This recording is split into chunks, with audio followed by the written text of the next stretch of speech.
Bună, dragii mei, bine ați venit la previziunile pentru energia lunii martie. Acestea se aplică pentru toți cei care au ascendentul, soarele și luna în Săgetător. Știu că am întârziat cu filmările, însă situația a fost de așa natură. Vă las informațiile pentru că luna martie este una de maxim impact în viețile noastre. Iar tranzitele sunt precum urmează. Venus în retrogradare în Berbec. Mercur este și el în Berbec, iar la jumătatea acestei luni va retrograda.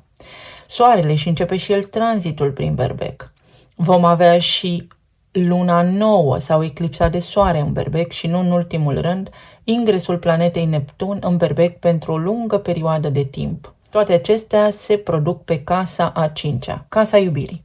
Acolo unde iubim, unde ne bucurăm de viață, acolo unde regăsim copilul interior sau copiii noștri, bucuria de a face lucruri noi, colaborări, proiecte, creativitate, dar și riscurile. Faptul că pentru voi se produce aici eclipsa poate veni la pachet cu multă iubire sau cu o sarcină în cazul în care se aplică acest lucru pentru voi. Copii în familia voastră sau copilul interior din voi, în sfârșit este vizibil, este văzut. Venus aici poate aduce din trecut o relație cu cineva cunoscut de voi, cu un om, o persoană cu care ați avut contact în trecut, însă nu s-au legat lucrurile, acum se pot concretiza. Este ca și când dintr-o dată deveniți foarte vizibili, foarte senzuali, foarte atrăgători în ochii celorlalți. Pentru că este și Venus aici, care este zeița iubirii, pentru că avem și o lună nouă sau o eclipsă de soare, poate aduce și sarcină pentru aceia dintre voi care doriți să aveți un copil. De asemenea, poate fi vorba și despre faptul că acum cunoașteți pe cineva nou. Nu trebuie să vă fi cunoscut deja, ci energia acestui om, acestei persoane să fie foarte compatibilă cu a voastră. Puteți reveni asupra unor proiecte, asupra unor colaborări mai vechi pentru a le relua, pentru că asta înseamnă pentru voi bani în plus, venituri în plus. Sunt câștiguri pe care acum le puteți obține chiar și din jocuri, din tombole, din concursuri la care puteți participa pentru că sunteți favorizați de energie către asemenea câștiguri sau la așa câștiguri. Voi veți avea o lună foarte norocoasă, atenție însă pe cine și pe ce pariați. Pentru că Neptun aici este contactul cu divinitatea, este acel canal deschis către realități, către lumi subtile pe care înainte nu îl aveați, dar vă poate duce și către escapism și către indulgență, către a vă îndrăgosti dintr-o dată la prima vedere, fără să existe totuși o bază solidă. Atenție la idile, atenție la romanțe, pentru că pot apărea fel și fel de persoane care să dorească să fie alături de voi, să vă cucerească, dar să nu fie oameni de cuvânt. Poate fi și așa, întrucât depinde doar de noi ce alegem să trăim și să experimentăm în această viață. Berbecul înseamnă a fi, identitatea noastră, independența, autonomia, curajul. Iar această energie vă susține către a fi vizibil, către a ieși în lume, către a vă bucura de viață și de petreceri.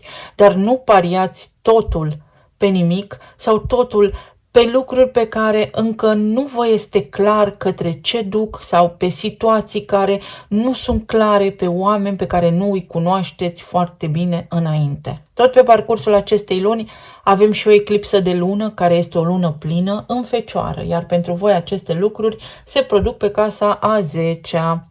Numele, renumele, imaginea publică, zona carierei și a profesiei, identitatea voastră care se poate schimba. Pentru unii dintre voi poate fi o cerere în căsătorie, iar asta duce către schimbarea numelui. Pentru alții dintre voi poate fi o afacere, o colaborare care vă schimbă direcția la nivel profesional. Poate fi o reconversie profesională.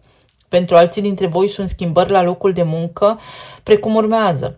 Ori se schimbă echipa de manageri, șeful, șefa, ori se întâmplă ceva la nivel de autorități unde voi finalizați foarte curat, foarte limpede o situație care a fost stresantă anterior. Pentru alții dintre voi poate fi o afacere, întemeierea unei entități juridice, a unei firme. Pentru alții dintre voi poate fi o diplomă. Poate fi recunoaștere, faimă, prestigiu, lucruri care vin acum către voi ca o consecință a efortului depus anterior. Pentru alții dintre voi poate fi finalizarea activității profesionale, retragerea din câmpul muncii și pensionarea, dar acest lucru vine la pachet cu euforie, cu entuziasm, pentru că acum aveți timp să vă dezvoltați voi, să vă ocupați de micile sau marile voastre pasiuni. Puteți soluționa niște demersuri pe care le aveați începute, inițiate anterior, în tot ceea ce are legătură cu autoritățile. Fecioara este un arhetip prin care noi oferim, suntem în serviciul celorlalți, facem lucrurile foarte ordonat, foarte organizat, dar este și un arhetip care atrage critică sau este autocritic. În acest sens, dacă cumva ați fost nemulțumiți de ceva anume, acum aveți ocazia să reconfigurați traseul, să schimbați complet itinerariul, profesia, locul de muncă, departamentul în care lucrați, tot ceea ce este oficial, are semnătură și parafă. Pentru alții dintre voi poate fi o promovare, o ascensiune, dar la scară foarte mare, să fiți foarte apreciați. Toată această lună, să știți că vine cu inițiativă, toată această lună vine cu energie nouă, cu un flux nou, cu o nouă eră, iar rezultatele le vom vedea din aproape în aproape pe parcursul lunilor ce vor urma. Pe zona carierei aici, eclipsa de lună se produce în preajma nodului sud karmic, adică ceea ce trebuie să se întâmple, se întâmplă și tu vei avea acum opțiuni la îndemână prin această energie a casei a cincea care îți spune ce te bucură pe tine în această viață, ce îți place cel mai mult să faci. Fii ca un copil, crede în tine, hai, curaj, înaintează. Să vedem ce ne spun și cărțile oracol. Balanța. Voi aveți balanța pe casa a 11-a. Asta înseamnă viitor, un viitor foarte echilibrat. Cumva este un fel de continuare a anului trecut. Lucruri pe care le-ai început anul trecut, acum se concretizează. Poate fi vorba despre faptul că ești foarte căutat sau poate fi un cerc de oameni, un grup de oameni, o comunitate în care intri pentru a face bine. Este un sens al justiției aici. Este vorba și despre corectitudine și despre armonie. Lunile ce vor urma pe tine te ajută să te echilibrezi. Aceste eclipse declanșează dreptatea, justiția, lucruri pentru care ai avut de suferit, care acum se corectează. Nodul nord este în Pești, acolo unde îl avem pe Saturn. În acest moment, Saturn va intra în perioada ce urmează și el pe casa a 5-a. Și este vorba despre maturitate, despre maturizare. Acum îți vin ideile, încep să faci anumite lucruri, dar trebuie să ai un plan solid. Poate fi vorba și despre o fereastră pe care o aveți, să puteți concepe un copil, să nu mai prelungiți această așteptare. Unii dintre voi, sau poate fi vorba despre un sens al predestinării, despre o viață foarte realistă, foarte matură, foarte justă, foarte corectă. Voi aveți Peștii pe casa a 4-a. Casa mea, lucrurile mele, puteți achita un credit, puteți face o achiziție, se poate regla o situație din familia voastră. Și semne mutabile, Gemeni, Fecioară, Săgetător voi sau Peștii. Această lună vă aduce posibilitatea să fiți în elementul vostru, să vă dezvoltați și să puneți în practică niște lucruri pentru care ați muncit anterior, ați muncit din greu, niște dorințe mari care pot deveni acum realitate. Ziua de naștere, ori sărbătoriți ceva, ori așa cum am precizat, poate fi vorba despre o sarcină, ori este vorba despre copiii voștri care acum se pot căsători, ori este vorba despre un eveniment predestinat pentru că aceste eclipse aduc urgență, dar și predestinare, te trage precum un magnet viața către zona potrivită, către locul potrivit, către oamenii potriviți. Cere și vei primi. Dorințele tale vor fi îndeplinite sau pot fi îndeplinite. Ce îți dorești tu de la viață? Această lună martie te pune față în față cu un potențial major în existența ta. Fructifică ce ai, bucură-te de ce ai. Sunt evenimente, petreceri, seminarii la care poți merge, poți participa, convenții, spectacole mari, poate ești artist, poate ești artistă. Sau la un eveniment mare, în preajma unei date care are o semnificație deosebită pentru tine, se întâmplă ceva care activează acest potențial major în viața ta. Să vedem pe zona de relații. Progres. Ia uite ce frumos. 9 de bâte, 8 de bâte, 5 de monede și moartea. Dacă ai fost singur o viață sau până acum relațiile tale nu au mers, ești în fața unei transformări profunde. Pentru că această eclipsă din casa a 5-a îți poate scoate în cale, în drum, omul potrivit. Dar trebuie să te simți tu întreg, să intri într-o nouă etapă din viața ta ca un campion, nu ca un învins. De la ceea ce ai pierdut, privește către potențialul lucrurilor sau vieții pe care o poți avea. Dacă ați avut provocări unii dintre voi cu partenerii de viață, dacă au fost răniți, dacă au fost medical, să spunem, afectați de anumite provocări, lucrurile se pot ameliora, se pot îmbunătăți începând cu această lună, pentru că descoperiți voi magia, leacuri, tratamente care încep să funcționeze. Pentru alții dintre voi, dacă ați avut parte de provocări la nivel financiar, acum apar soluții, apar idei, apar oameni potriviți în viața voastră care să vă ajute să gândiți mai amplu, să vedeți oportunități acolo unde alții văd provocări. Pentru alții dintre voi poate fi vorba despre o discuție față în față cu un fost partener, cu cineva, să spunem, cu care ați fost acum 5 ani, de fi o reactivare a unei situații de atunci, ori se recrează o poveste similară, ori apare cineva din trecut, o anume persoană, pentru că trecutul își cere tributul, trebuie închisă o situație, o poveste de viață pentru a nu mai fi pe pierdere. Este evoluție. Se întâmplă niște lucruri în viața ta care au sensul, scopul de a te duce pe tine către un câștig, către a fi bine. Magicianul. Poți cunoaște pe cineva, o persoană cu care să ajungi la căsătorie, este un om predestinat. Trebuie doar să te adaptezi, să te lași purtat precum un copil, să crezi în viața asta așa cum cred copiii. Ceea ce aștepți de mult timp se poate întâmpla. Pentru alții dintre voi vă stabiliți, dacă ați fost pe drumuri, relație, pe distanță lungă sau partenerii voștri de viață pleacă, acum lucrurile se echilibrează, veți fi mai stabili. Pajul de monede poate fi o sarcină sau lucrurile încep să se stabilizeze, începem să ne revenim așa cum eram odată. Se îndreaptă lucrurile către o perioadă mai bună, mai armonioasă, chiar și la nivel financiar. Moartea din nou, se schimbă lucrurile. Asul de monede. Unii dintre voi ajungeți la o căsătorie, alții dintre voi la o sarcină, așa cum am precizat. Pentru alții dintre voi este vorba despre o relație stabilă, care începe ușor, timid, dar care duce către căsătorie, către familie, așa cum vă doriți voi. Pentru alții dintre voi poate fi șansa. Am vrut și am așteptat de mult acest moment și acel moment se poate produce. Este o transformare totală aici, să știți, și este ceva concret, vizibil, compromis. O împăcare cu cineva sau cu acel om, cu acea persoană cu care ați avut un conflict cândva și a lăsat urme adânci în sufletul vostru, acum încheiați povestea, acum vă liniștiți, acum înțelegeți ceva anume și vă eliberați pentru a cunoaște pe altcineva. Copacul antic, o poveste de viață veche, se poate rescrie. Relația ta poate trece prin orice furtună, prin orice tornadă și va dura în timp. O relație de lungă durată.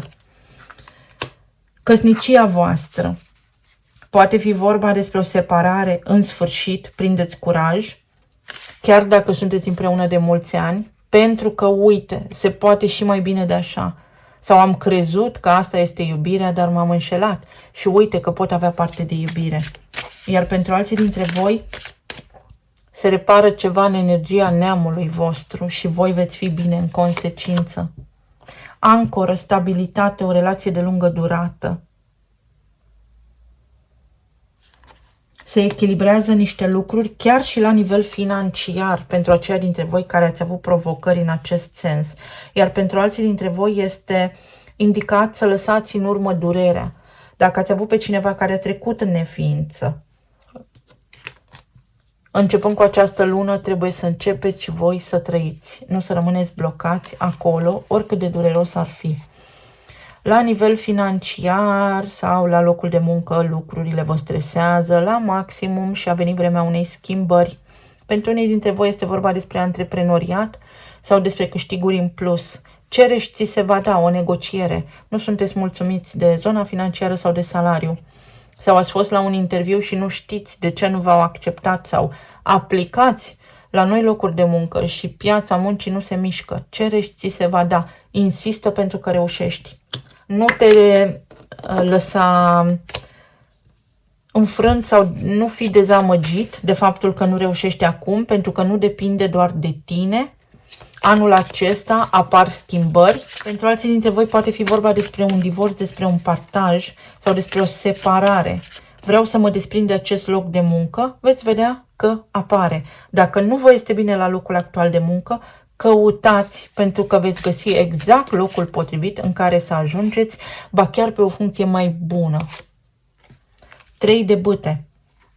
Nu rămâneți așteptând. Acționați, faceți-vă un plan. Regele de monede, cineva vă ajută în perioada ce urmează. Și uite, 2 de cupe aduce un parteneriat stabil și solid. Pentru alții dintre voi poate fi o nouă idilă la locul de muncă cu cineva anume, sau poate aveți provocare cu un șef la locul de muncă sau cu o șefă, o relație tensionată, sau poate chiar șeful, șefa, cineva de acolo cu o poziție impunătoare vă face avansuri.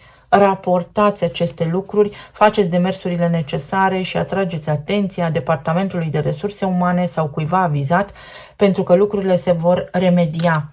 Pentru alții dintre voi poate fi vorba despre o instanță de judecată, despre un proces asupra căruia acum puteți interveni. Ceva ce era interminabil, în sfârșit se clarifică, veți primi o veste, veți primi o decizie, interveniți sau schimbați avocatul. Nu vă dați bătuți.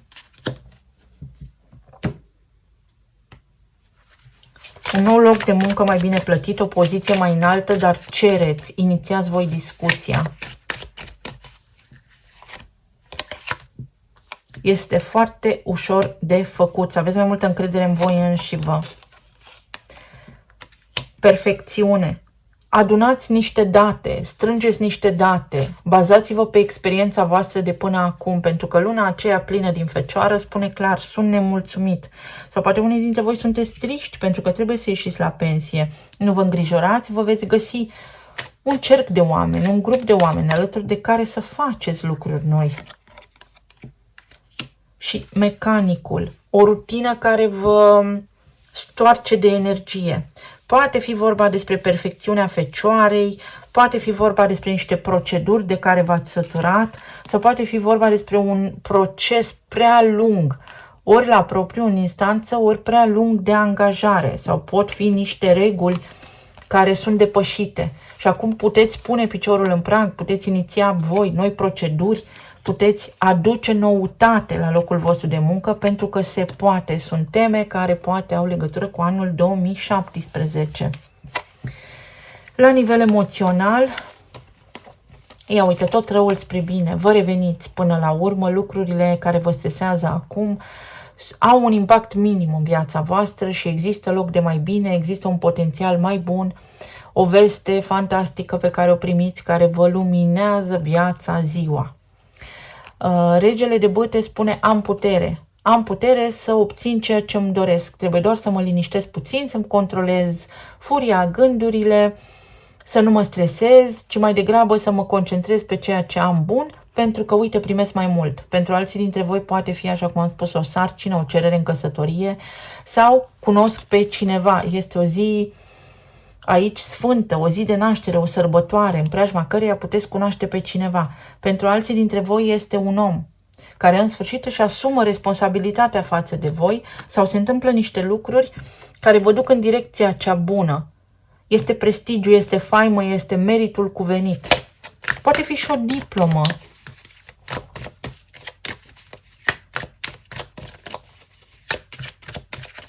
La nivel de sănătate, un tratament care dă roade. Atenție la sistemul limfatic și la rinichi, un conflict de teritoriu. Nu vă luptați pentru ceea ce este deja al vostru. 2 de monede, de bâte. Am zis 2 de monede. Veți avea o alegere importantă de făcut. Trebuie doar să planificați niște lucruri înainte. 9 de monede.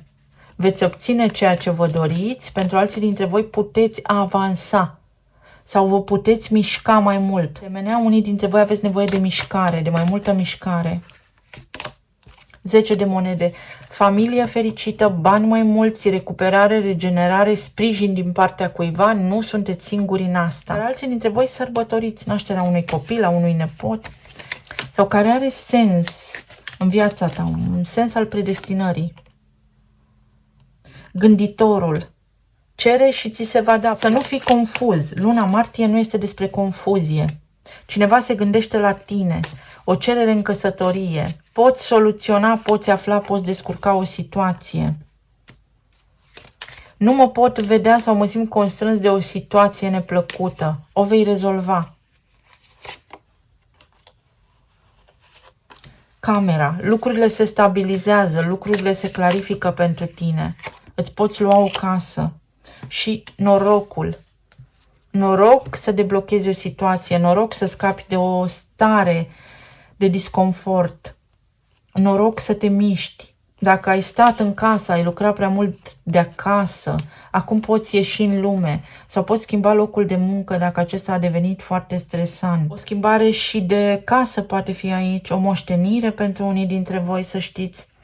Faceți niște planuri foarte bune de viitor, iar pentru alții dintre voi este o căsătorie, după o relație foarte lungă. Este un fel de oficializare, un moment binevenit în viața voastră. Să vedem ce ne spun și talismanele. Un început glorios, uite. Victorie și 0. Un început glorios. O veste care te bucură foarte mult, o situație care se schimbă, se transformă, cineva se poate regenera, poți fi promovat, ești mai bun de atât, ți se recunoaște valoarea, meritul tău, închei un capitol important din viața ta.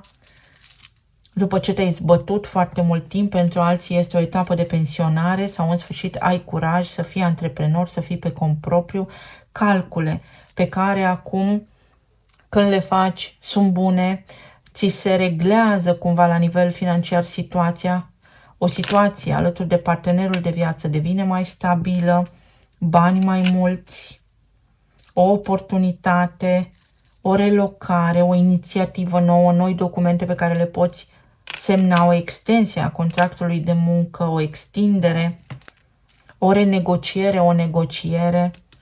Atenție la sănătate pentru unii dintre voi sau trebuie să cereți voi pentru că altfel nu vă dă nimeni. Orice, dreptul vostru. Mare noroc și prosperitate, un început, o sarcină, o căsătorie, asul tău din mânecă, ceea ce este al tău este pus deoparte, leul. Unii dintre voi planificați în vară ceva pe sezonul leului, luna iulie spre sfârșit este foarte importantă pentru voi. Uite, din nou prosperitatea, din nou roata destinului. Aici avem acțiune, acționează, cere. Un om care te cere în căsătorie, o iubire ca în filme, o iubire ca în basme. Venus când retrogradează va ajunge din nou în Pești, în casa voastră a patra. Asta înseamnă că te poți muta cu cineva, asta înseamnă că cineva are stofă de partener pe durată lungă, uite. O relație stabilă, nu te teme, se clarifică o situație, karma, ceva vechi se încheie, judecata, scapi de o povară odată și pentru totdeauna. Și luna mai este foarte importantă pentru tine. Poți atinge, începând cu această lună, nu în această lună, cerul cu mâna. O perioadă foarte bucuroasă, foarte prosperă și foarte fericită te așteaptă. Te regenerezi. Eu vă mulțumesc tare mult, să aveți o lună minunată, să fiți bine, sănătoși și iubiți și să ne auzim cu bine data viitoare. Pa, pa!